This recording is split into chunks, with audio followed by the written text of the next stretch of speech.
Assalamualaikum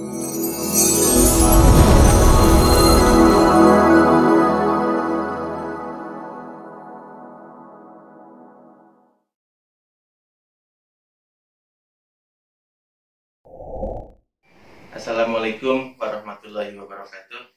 Alhamdulillah. Allahumma sholli ala sayyidina Muhammad. Rabbi shrah li sadri wa yassir li amri wahlul 'uqdatam min lisani yafqahu qawli. Amma ba'du. Syukur alhamdulillah bisa bertemu kembali dengan saya Dr. Firdaus dari AB Sehat. Yang kali ini saya akan membawakan tema mengenai apa itu sehat.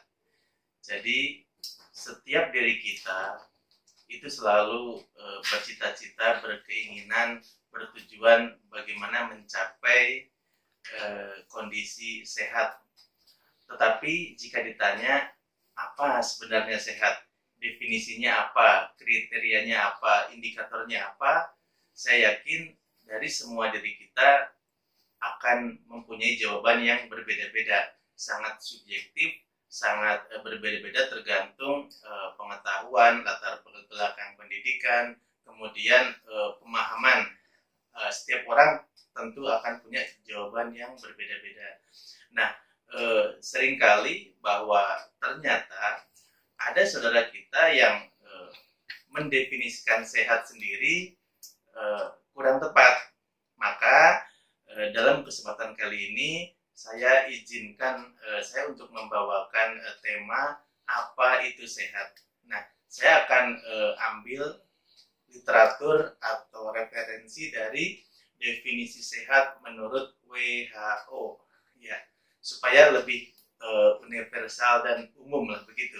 Jadi menurut WHO, sehat adalah keadaan sempurna dari fisik, dari mental, dan fungsi sosial. Nah, di sini kenapa banyak saudara kita yang belum memahami sehat secara utuh seperti apa yang didefinisikan oleh WHO. Jadi saudara kita masih banyak yang mengartikan sehat itu masih terbatas pada kondisi fisik saja, pada kondisi jasmani saja, pada kondisi raga saja. Padahal menurut WHO, sehat itu adalah keadaan sempurna dari fisik dan juga mental. Mental dalam arti psikologis, keadaan suasana hati, perasaan, dan mood lah. Kalau misalkan kita gunakan istilah sehari-hari. Maka dikatakan tidak sehat seseorang walaupun fisiknya kuat, raganya kuat, tetapi mempunyai kondisi atau perasaan yang mungkin sedang sedih, sedang marah, sedang kecewa, tidak mudah bersyukur, atau panik, atau cemas, maka tidak bisa dikatakan sehat menurut rujukan definisi WHO tadi. Oleh sebab itu, nah, kita akan belajar bagaimana kita untuk bisa mencapai kondisi sehat seperti apa yang didefinisikan sehat menurut WHO, yaitu sempurna lahiriah dan batiniah, serta fungsi sosial. Kita akan bahas satu persatu. Sehat jasmani, yaitu berarti tidak ada kekurangan dari sisi fungsi raga kita. Mata yang melihat jernih, kemudian indera semua berfungsi dengan baik, kemudian semua indikator-indikator tubuh kita dalam standar normal, misalkan tekanan darah, suhu, kemudian kebiasaan metabolisme sehari-hari, kapan waktu lapar, kemudian dan sampai kemudian kualitas tidur pun itu menjadi indikator bahwa seseorang itu sehat atau tidak secara fisik. Jadi tidak bisa dikatakan sehat jika seseorang sulit tidur, atau mungkin tidurnya gelisah, atau sering terbangun tanpa sebab. Nah, maka tidak bisa dikatakan sehat. Yang kedua adalah sehat secara mental, psikologis. Jadi semua orang memang secara fitrah mempunyai sifat-sifat cemas, khawatir, takut, gelisah, panik, kaget. Tetapi semua jika dalam kondisi terkendali dan mungkin tidak berlarut-larut, maka maka masih dikatakan normal. Yang tidak normal adalah jika seseorang misalkan sedih tetapi berkepanjangan, cemas berkepanjangan, gelisah berkepanjangan, atau mungkin khawatir tanpa sebab. Nah, maka inilah yang dikatakan tidak sehat.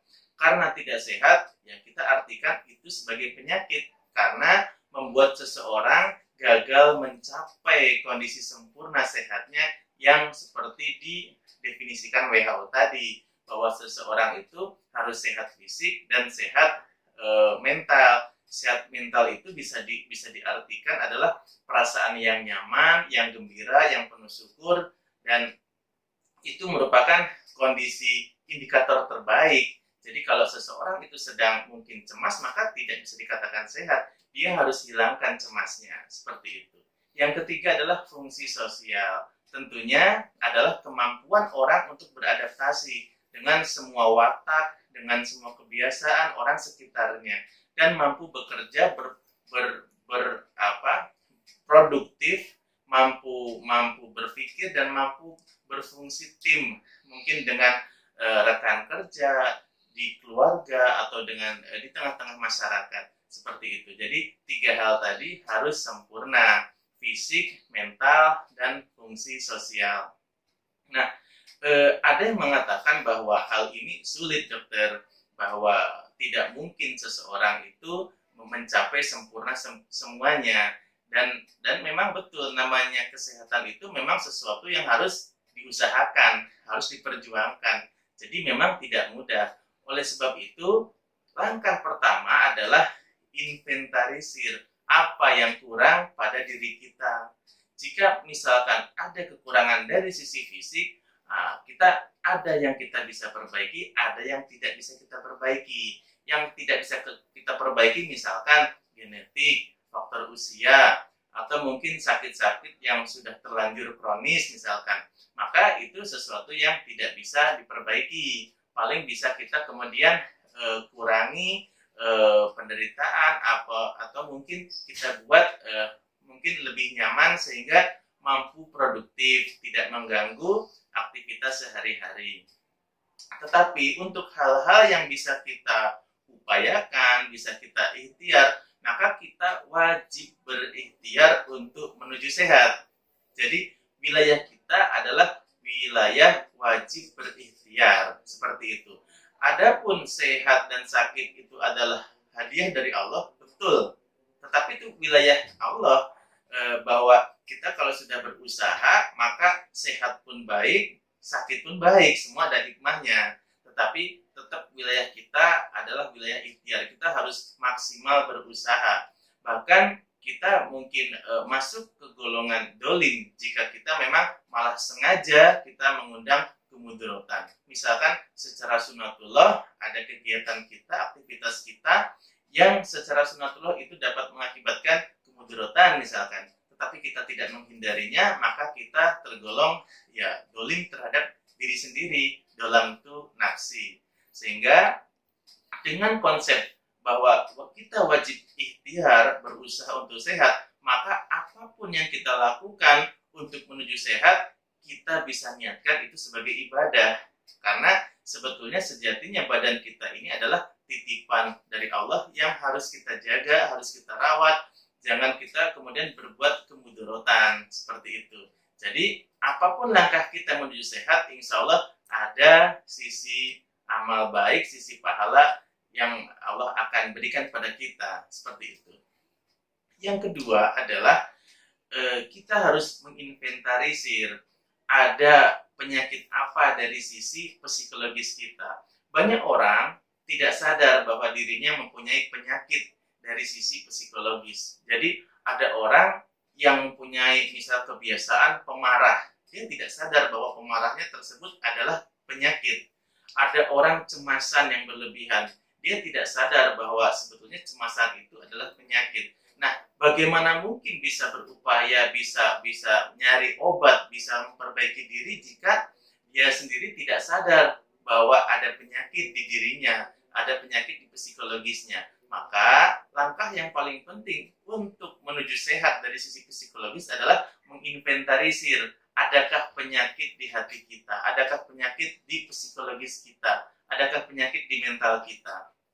Maka setelah kita dapat, maka ya harus diobati seperti itu. Jangan lupa terus berdoa. Misalkan gini, ada watak kita yang misalkan kita masih belum sabaran, masih mungkin pemarah, maka mohon pada Allah bahwa ya Allah, kenapa hati saya tidak sabaran, kenapa hati saya pemarah, ya Allah lembutkan hati saya, buat saya menjadi orang lebih sabar. Nah, setelah itu kemudian apapun langkah kita menuntut ilmu, membaca, minta nasihat adalah untuk mengobati penyakit itu, seperti itu.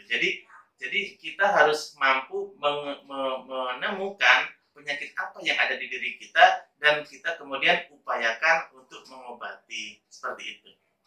Yang ketiga adalah sehat atau sempurna dari sisi fungsi sosial, dan tentunya ini adalah sebuah proses pembelajaran. Setiap orang itu punya tahapan-tahapan tertentu. Misalkan seorang anak mempunyai sifat dia akan misalkan marah jika diganggu, ingin sesuatu kemudian cukup dengan nangis, maka dia akan dapatkan keinginannya.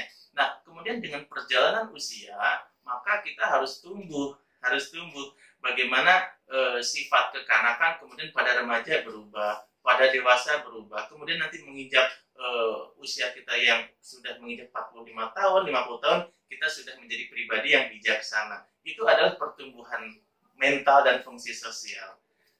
Dan jika kita tahu apa yang kurang pada diri kita terkait dengan kesehatan, maka selanjutnya kita akan setiap langkah kita, setiap upaya kita adalah untuk menghilangkan kekurangan kita. Artinya kalau kita sudah tahu penyakitnya, maka kita tahu obatnya. Seperti itu.